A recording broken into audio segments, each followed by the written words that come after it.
David Berkman sat in his living room with an empty beer can in his hand and stared sadly at his oversized bachelor's television, which wasn't turned on.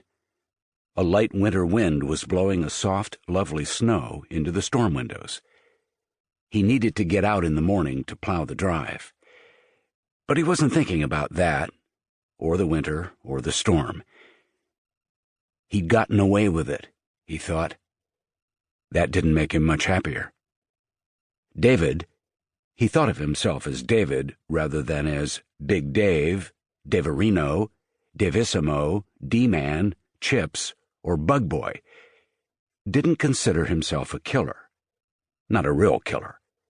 He was simply accident-prone. Always had been. Accidents were one reason he'd been elected as Class of '92 funniest boy, like the totally unfunny time when he hadn't gotten the corn chips out of the vending machine in the school's junk food niche. He'd tried to shake the bag loose and the machine had tipped over on him, pinning him to the cold ceramic tiles of Trippton High School. Everybody who'd seen it had laughed. The fat boy pinned like a spider under a can of peas, even before they were sure he wasn't injured. Even George Marks, the assistant principal in charge of discipline, had laughed. He had, nevertheless, given David 15 days of detention, plus the additional unwanted nickname of Chips, a nickname that had hung on like a bad stink for 25 years.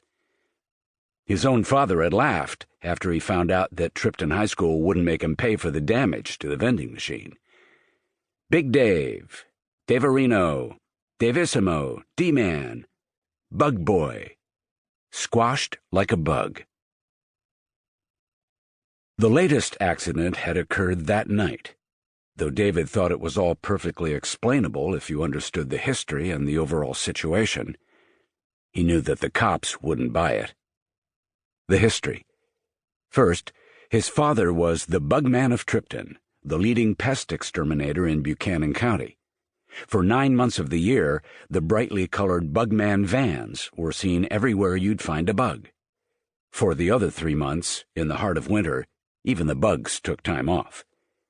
David had never been the most popular kid in school, and because of his father's rep, had been told to bug off or bug out when he tried to hang with the popular kids, even in elementary school. That had become a tired 13-year-long joke in the trek between kindergarten and 12th grade. He'd always laughed about it, trying to ingratiate himself with the populars.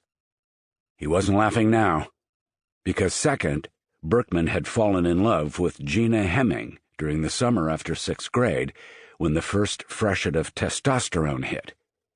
He'd loved her all through school, and for that matter, his entire life. How, he wondered, could that love have put him here? Empty beer can in his hand, a hole in his heart. Hemming had been one of the populars, too smart and arrogant to be the most popular, but right up there, with her gold locket, cashmere sweaters, and low-rise fashion jeans. She had a silver ring with a pearl in her navel. Her father owned the largest bank in Trippton, which placed her in the local aristocracy.